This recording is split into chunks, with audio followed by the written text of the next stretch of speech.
We are here live with the most gorgeous human beings on this earth in this panel that we're doing, the Red Nation Conversation Series. We're going to talk about environment, social justice, media blackout, and film, our native narrative and why it's so important. So they're going to give us a time, and we're just going to roll on out with our heart and our feelings about these topics.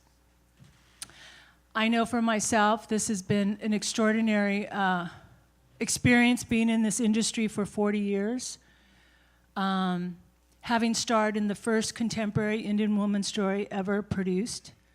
And it was the first time a Native actress carried a leading role. It was a CBS movie of the week. It was based on a novel by Marilyn Harris. It was done in 1977. And where do you go from there? So, and my point being is that it's been 23 years since the industry has hired Native actresses on episodic television. And I hope that we all here tonight can make a commitment to change that, because we have such beautiful, talented young actresses, you know, old actresses, all of us. So that's my plight. I was invited by the president and Michelle Obama and Oprah Winfrey to Washington this June, and I had the honor of presenting Native Women in Film and Television Initiative, and a handful of congressional members heard this, so the seed has been planted so that we could wake up the FCC for fair hiring practices and get on these networks to hire us. So I'm going to turn over the mic to Max Gale.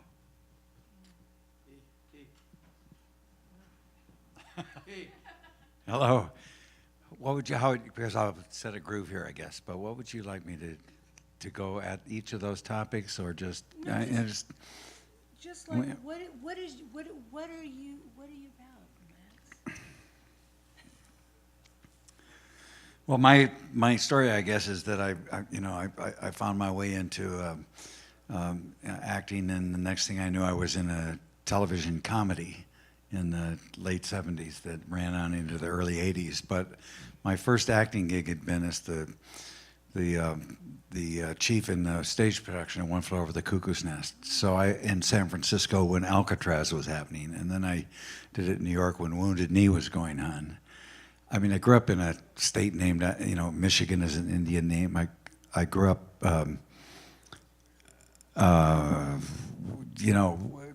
here in this land, so that there was always something that I wanted to know more about, but it didn't come in I had a pretty good education. It didn't come in that. The time came when Bury My Heart at Wounded Knee got published and read a lot. That was an eye-opener. Then finding myself in the play with those things happening, and then kind of a jump cut, I found myself in a television series, but I had started writing songs just as kind of my own breadcrumbs in the cosmic forest. And somebody shared them with Buffy St. Marie, and then Buffy invited me to be an opening act on a tour she was trying to put together. And through Buffy, then I met at a recording studio in San Francisco where they were rehearsing. I met Dennis Banks and Bill Wapipaw and Floyd Westerman, and before long it was a time where it was good for me to have some kind of intervention in my own substance trip, and I was now at that place where I actually had an income and I could afford drugs, even that kind of path that opens for, let's say, the John Belushi path. But because of that connection and finding my way into the Sweat Lodge and Sundance, so I connected in that way, in a spiritual way, to something that I, was looking for, and also, an understanding of the world where there wasn't a division between the ecology and the economy. There wasn't that duality. There wasn't, so it was an opening. At a certain point,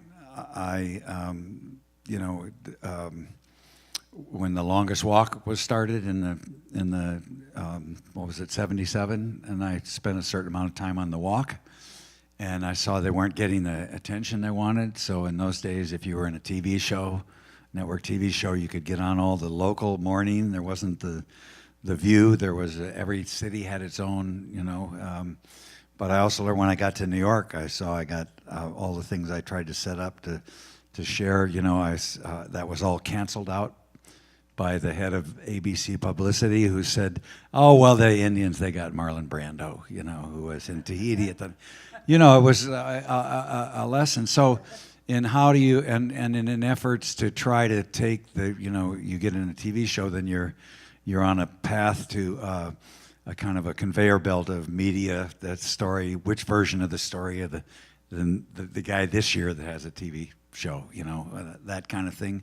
I learned that it was very difficult to try either nothing that you said about Indian world would be shared, or it would be the kind of wonderful actor helping the poor downtrodden Indians, which was really, I was around people who I was connecting to life, so in 1980, portable video was showing up a lot. It was the first. There's my water bottle. I tried to hide it. So I'm going to wrap this up here quick because there's a lot of people to talk, but I think this just set the tone. So because portable video was showing up and in people's hands, it seemed like there was a story that wanted to tell itself. So we connected with people who were doing documentaries and all kinds of things, and we were, on the Mohawk Reservation, when a very similar version of what's going on in Standing Rock, but in 1980 on the Mohawk Reservation, it was, a smaller scale, but the same issues. And at the Black Hills Alliance, and since then, these wonderful things have unfolded. Filmmakers that it turned from they ought to make movies about this to we ought to make movies about this, and the incredible films. One of the early ones was Powwow Highway. I think of real, but what's unfolded and the talent that's here tonight, and you've all along you've been continuing this really important work. And I hopefully that kind of sets the stage maybe because this, I guess, panel is about what has been happening, what wants to happen, what needs to happen, and I'll pass it on with that. Thank you, Max. It's an honor to be here, Janelle, with this wonderful panel. And, my activism began in 1970 with the first Earth Day. It just felt right. I knew it was right. I had been exposed to a certain amount of Native American wisdom. And after a Wounded Knee and Russell Means and the American Indian movement, another level of activism became apparent to me, what needed to be done under some conditions. And we see what's happening now in Standing Rock, and we need that kind of wisdom now more than ever. And it's so fascinating that people are derisive of that sort of wisdom of the elders and what have you. We need that more than ever. We're like fish in an aquarium that have learned to nibble at the controls without any idea of what's actually happening. You hear people on radio shows saying, I wouldn't give one California job for every spotted owl out there, entirely missing the point. Even if you don't care about spotted owls or whales or all the many species, for your own survival, for the survival of our species, how many rivets can you lose from an airplane before it ceases to fly? At some point, you lose too many rivets and the plane crashes. Is it 23, 103? I don't know the number, but at some point the plane will fall, and we're losing all these rivets from the airplane. They are the many species, the plant and animal species we're losing every day. And the elders have told us about this again and again. They're living a life that lives in reverence to that kind of wisdom and that kind of need and that kind of importance. And we're looking the other way. And they want to poison our water to get fuel. Fuel is something you want. Water is something you need. You never want to trade water for fuel. And that's what's happening at Standing Rock. And I'm just honored to be here with these people. And I'll pass the mic on now to hear from others. Thank you. Thank you, Ed. You know, when I started my career in acting and being in movies, I was a lecturer talking about my people, and I was doing this in Northern California, San Leandro. That's where I was at a junior college there, and I never had no idea about this type of work or this type of occupation. And I had finished a lecture, and a young man came up to me. And he said, "Can you do a commercial?" And I said, "Yeah." He said, "Good." He said, "I don't have to look all over to find someone who can do a commercial." And he said, "Can you give me some background, a resume or something that you've done in public?" I said, "Well," and I thought, I was a reindeer in a Christmas play in the first grade. And he looked at me and he kind of smiled. He said, "And?" I said, "That's it." Yeah. And he said, "But you can do this commercial." I said, "Well, before you came up to me, you had an idea I could do a commercial. So I have to believe in myself because you believe I can." And I did the commercial, and it was a local commercial, but it played, and I did a commercial for a produce company. And it played. It was on television. And there was a personal friend of mine now, Frank Rodham. He's an Englishman from London. He happened to be in town looking for a movie set. And he seen the commercial. And he came out to the junior college I was at, and he said, "Would you go to Hollywood with me?" I said, "And do what?" He said, "Be an actor." And I told him, I said, I've never done anything like that. He said, "Well, you want to give it a try?" He said, "I'll introduce you around." And I said, "Yeah, I'll try." So that was the beginning. And after I did a couple of movies, well, I loved it. I really loved it. There was 3 men that I really wanted to meet and work with. And I didn't think I had a chance, but I still had that desire. And that was Anthony Hopkins, Harrison Ford, and Johnny Depp. And I had the opportunity to work with all 3 men. And it was really, I seen in them that they had a love for acting. It wasn't the money that they were after, because they made plenty of money. They had already made money. It was because they loved doing it, something that I love now, because I don't know, I just get a satisfaction of being someone else, and that's about where I'm at now. But I still bring my people into my lectures. I go to Europe every year and lecture over there, introduce them to my people. We don't have a history. The Native people don't have a history. The only history that we have is that we fought Custer. That's all they know about us.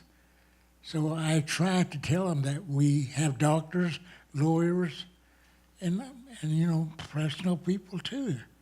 And I try to tell them about our life and how we believe, and that we need to keep our traditions. That was my main point, was keeping our traditions. Today, I don't use a computer. I don't use a telephone very much. I carry one, but I don't really know how to work it. So I'm kind of a stranger in this era of time.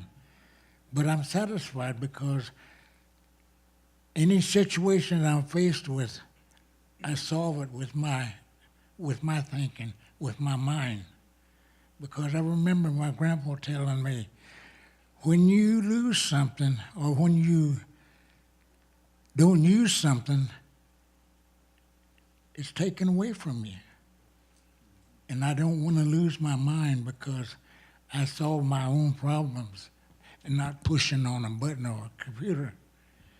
Technology is needed, but I think that we've gone too far with it, really, because we don't use our minds anymore, and that's sad. And this is what I'm trying to convey to all people, not just our people. My people, my elders, have much knowledge about herbal things and about how to live your life. Use everything that you can in your life. Don't depend on anything else. Know what you're doing. Get knowledge about what you accomplish, and you'll have a happy life, a satisfying life. I feel satisfied. If I was to happen to pass away tonight, I've enjoyed my life here, and I appreciate everything that I have in my life today. And I will always feel that way because that's my reward, paying back our Creator that I believe in. So that's who I am. Yeah. I'm going to pass it on. Oh, thank you. Lady. Oh, that's what I love about being Indigenous. All the beauty encapsulated in our elder, Mr. Saginaw Grant. It's such a beautiful thing, our people, how connected we are, and very humble in that way, and honoring not only ourselves, but the water, our animal peoples, and our children in the future. And I really appreciate the message that Ed had brought forward about good stewardship, being good ambassadors. It's something that's really rare amongst Indigenous peoples across the world. I believe that we are the ones, our next generations, but our people, our culture, that's honestly what it's all about, being good stewards for Mother Earth. And my grandfather, who recently had passed, he had raised myself and my relatives to believe in this foundation that it is ultimately a contract with Mother Earth that we must uphold above and beyond all else. And moving on, why I am here, I believe it's just in that simple vision. My grandparents, all along a line of chiefs, powerful people who were just strong, believed in that relationship and what it meant for their future generations, have stood and fought many battles until my being.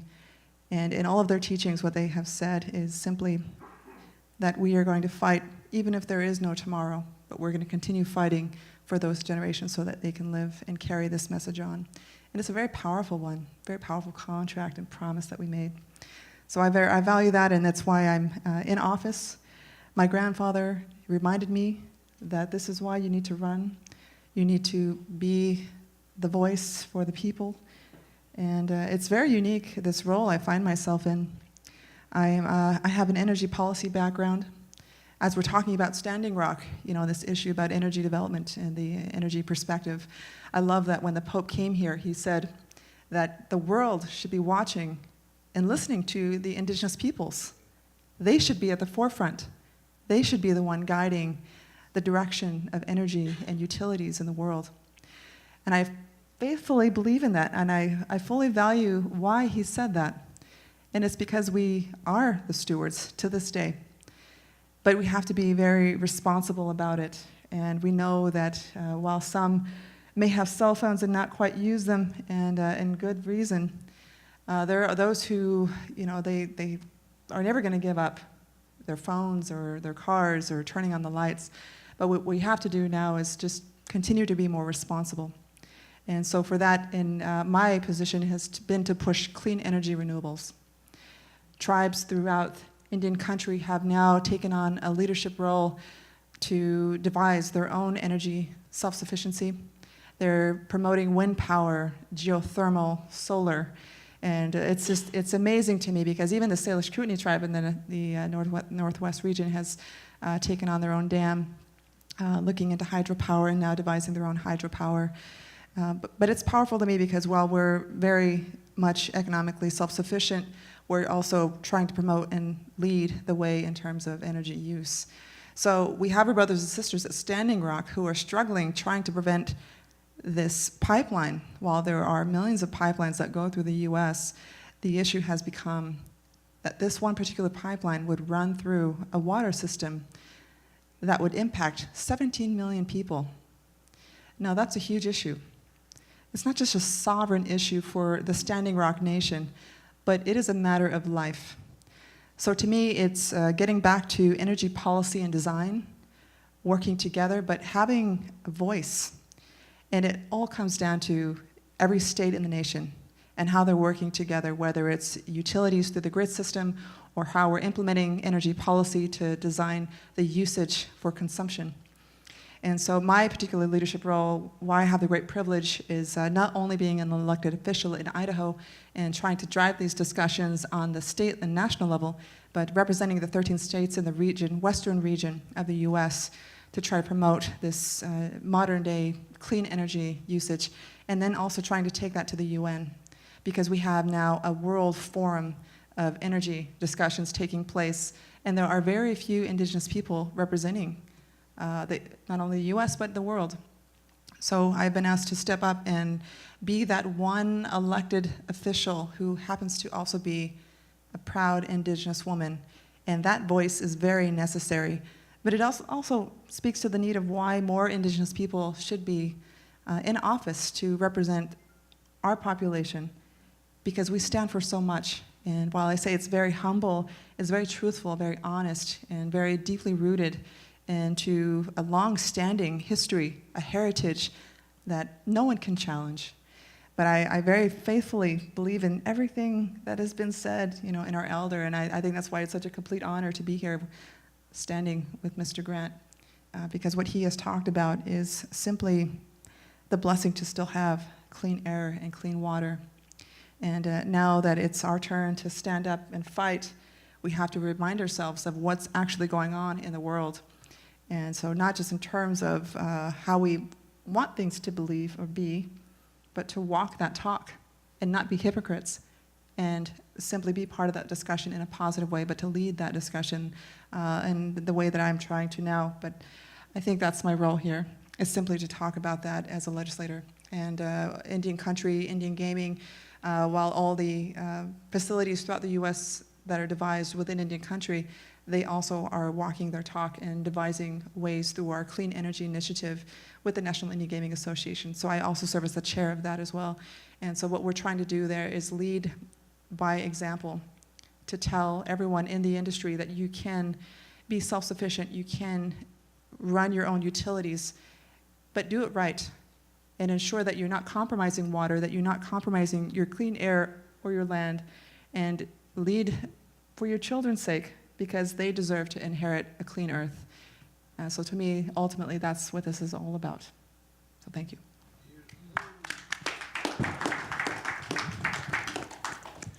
Yate tahasin flo she kli dashijine kli benali dashijine torichini shabash china kadine dashinala shuma e beithachi aro beithachi dashiche zithlichin de nasha aro conflana shehawan. My name is Kli Benali. I'm originally from Black Mesa on the Diné or Navajo Nation. Currently I reside in Flagstaff, Arizona.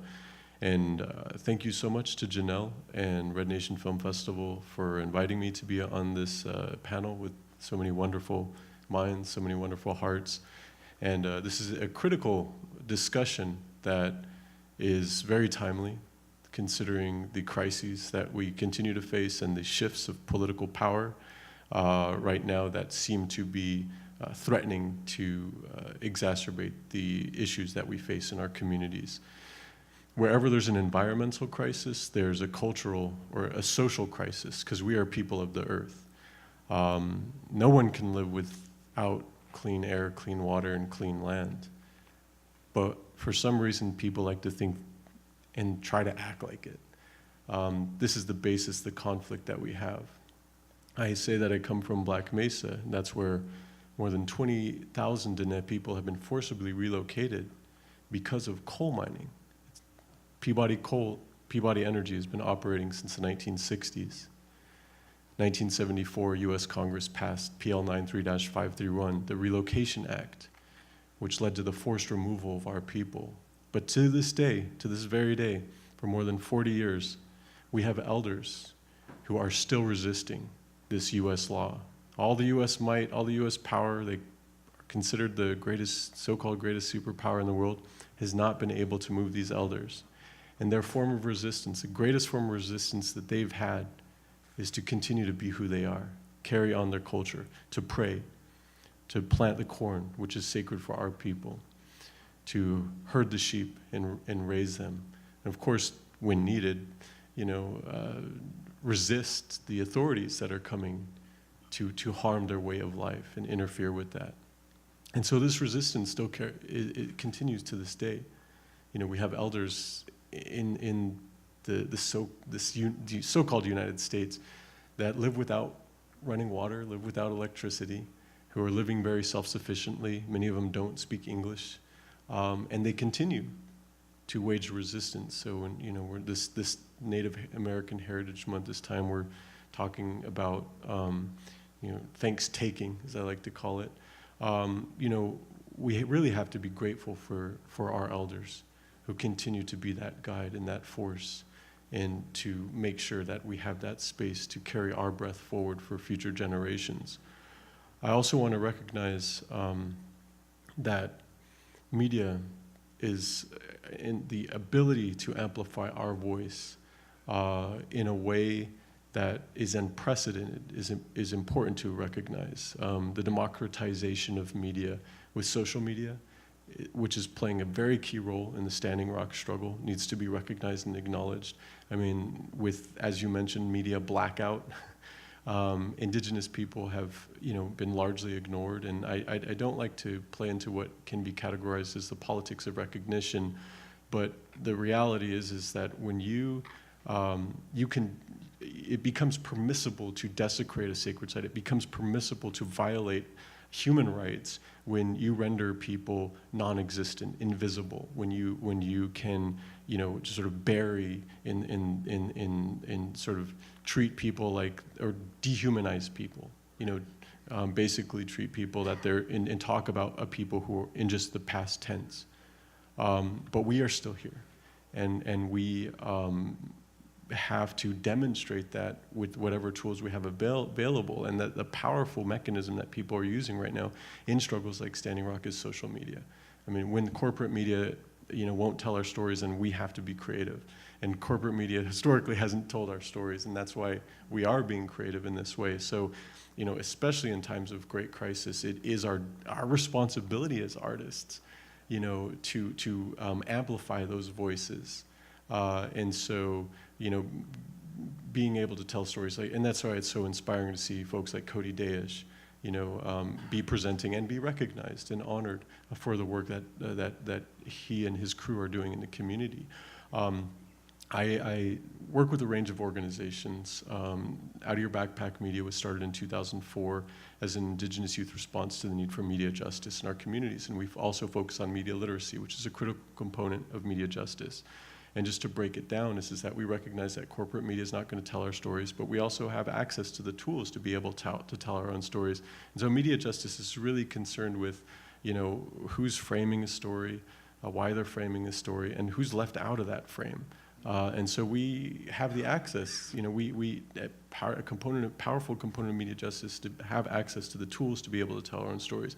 And so we do that with our work, and many people are doing that, because it's so accessible to this day and proliferating media justice. And that's a really important component to the work that we're doing, whether there were artists, musicians, filmmakers, poets, actors, we have that platform, that ability to intervene in the underlying narratives that define these issues.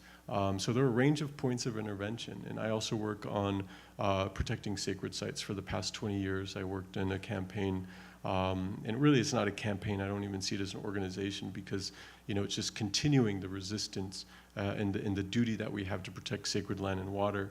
And so for the past 20 years, we've been resisting ski area development on the San Francisco Peaks, which is the highest point in northern Arizona.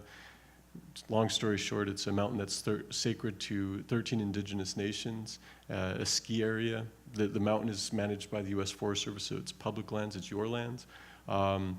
It's stolen lands, let's make that clear.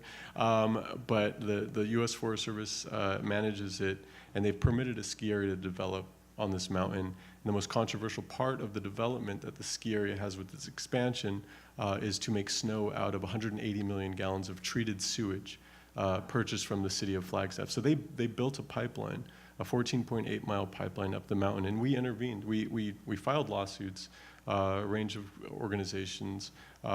We challenged them in court, and the court basically reaffirmed something that we already knew, that this court system wasn't designed to serve indigenous interests, but it also reaffirmed that we do not have guaranteed protection for our religious freedom as indigenous people when it comes down to public land management decisions.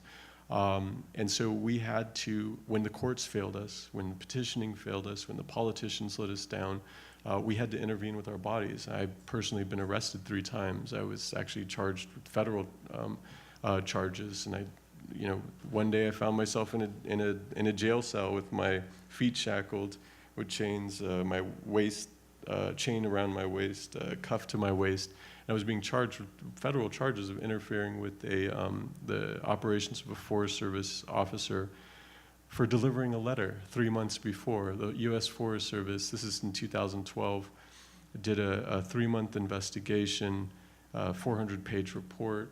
They surveilled us. And this is because we threatened them. We threatened the power structures and institution here by delivering a letter challenging the legitimacy of this process that they were engaged in. I won't bore you with the details. You can check out protectthepeaks.org, which is our website, for more information.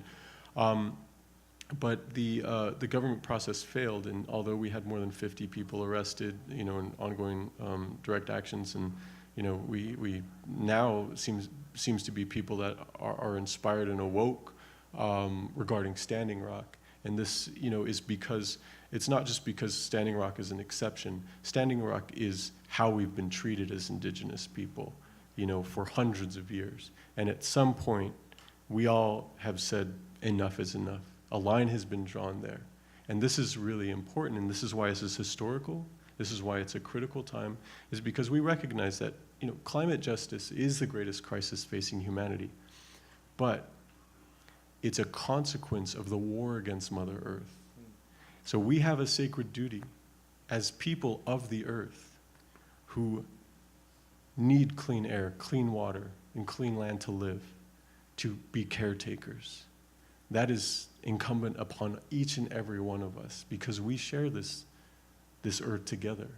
Whether we're on occupied Tongva lands, or whether we're in the Navajo Nation, where we have more than 523 abandoned uranium mines, and 5 miles from the south rim of the Grand Canyon, Energy Fields Resources is right now drilling for uranium at the sacred Grand Canyon, where the Colorado River feeds millions of people, that including people here in the LA area that rely on that water. And that's right next to a sacred site for the Havasupai people, who are the caretakers of the Grand Canyon Red Butte. And so they're planning on bringing up ore in the next 2 months, but we have to stop them. We don't have a choice. This is our responsibility. And just the last thing that I'll say is we connect that to the struggle up in Big Mountain in Black Mesa, because the coal that's mined there, the coal that's burned, the dirty coal, the coal that's fueling this climate crisis, is used to keep the lights on here. So it's important to look at these solutions creatively.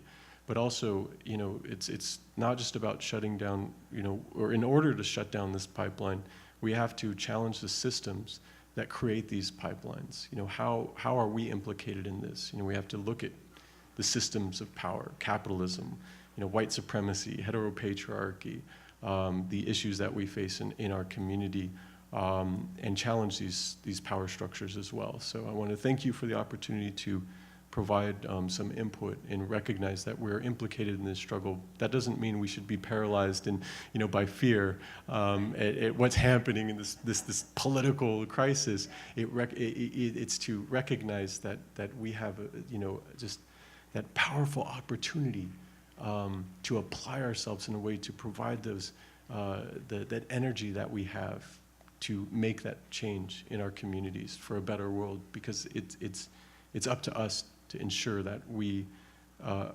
create a livable world that our children and future generations can inherit. So thank you.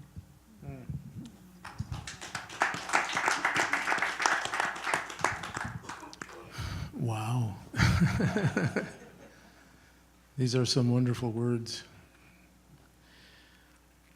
I noticed last night when the protectors in Standing Rock decided to remove that truck that had been on the bridge for 3.5 weeks. Supposedly it was going to be moved to open the highway again up to Bismarck, and got tired of waiting to see that happen and just decided to go move it themselves. And of course, then they got surrounded and punished severely for hours. I noticed that the guy who was live streaming it from up on the nearby hill, this morning I noticed that his 2 hours of video that he got out was seen by up to 4 million people. So, that gives me a lot of hope. And I think that it's so tempting right now in the debris of this recent political season to let our shoulders drop. It's a lot of people you can just feel the kind of depression that accompanies like something like that. But I do think it's important to remember that all of these structures, they're manned. They seem like monolithic from outside of them. The structures that this economic and cultural system have erected. Within them dwell human beings. And the miracle of the willingness of the people at Standing Rock to demonstrate suffering, to absorb suffering, to remain in a state of grace in the face of like the pain, to see people I know, Jay Salia, who was here last year, Rose Charger, like basically absorbing pepper spray in her face repeatedly and turning around and give me more, right? You see the courage in that, and I think it resonates with people who think that, it's okay that we're in the process of making America great again. I think that sort of cuts through those kind of slogans when you see people demonstrate that kind of courage and willingness to absorb pain for the sake of doing the right thing. It's profoundly powerful. I saw it in Dallas when we were at we went to Dallas with AIM, North Central Texas, to demonstrate at the headquarters of the oil company. It was not too long after 5 Dallas policemen had been killed, and the police were very, very nervous and anxious, and not particularly glad to see us there. And they fronted with some of the most massively strong and kind of buff and antagonistic-looking people that I've been around ever, really. But over the course of 2.5 hours of hearing human beings tell their stories, testifying through a megaphone, 2 or 3 minutes apiece, all these people that came from that part of the country that just had all these stories to tell of what they and their relatives have suffered at the hands of this system. You watch the police who are listening to this, you watch them just slowly kind of melt out of their stance of antagonism. You started to see them hear the bearing of witness.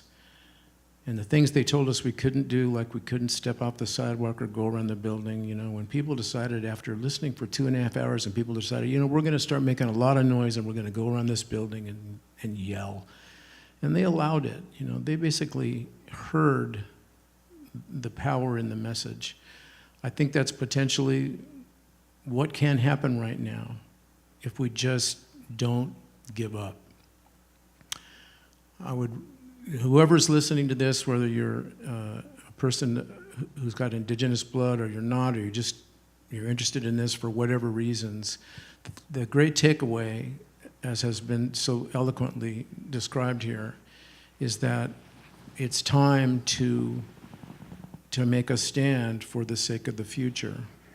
You know, of all the things that Donald Trump's ascendancy bring, the thing that most imperils us is this tendency to want to deny that we're in trouble for the sake of taking care of this giant carbon lobby that has had the world by the throat for a couple of centuries. I mean, granted, it's a miracle this substance produced a lot of miraculous energy, but obviously the price of it, even 40 years ago, Exxon understood that what is happening now was going to happen.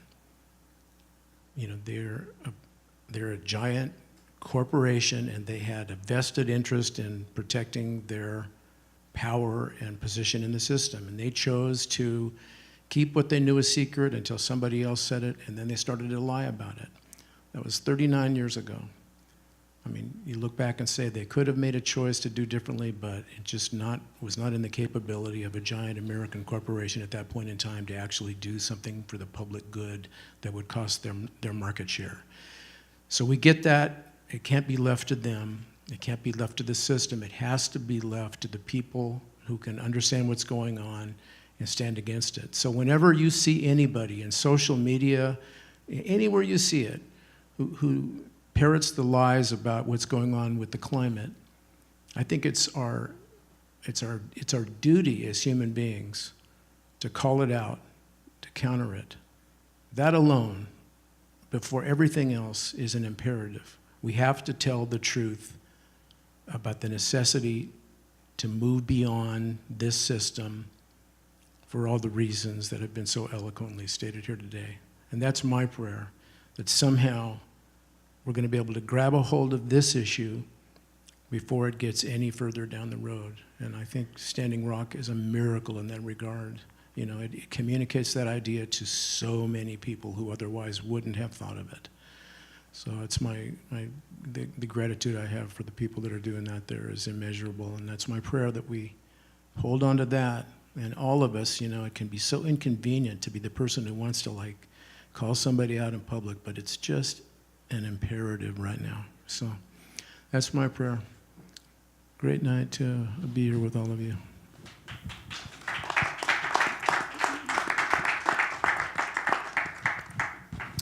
I want to thank everybody for joining us out there in the world, and to all my friends here.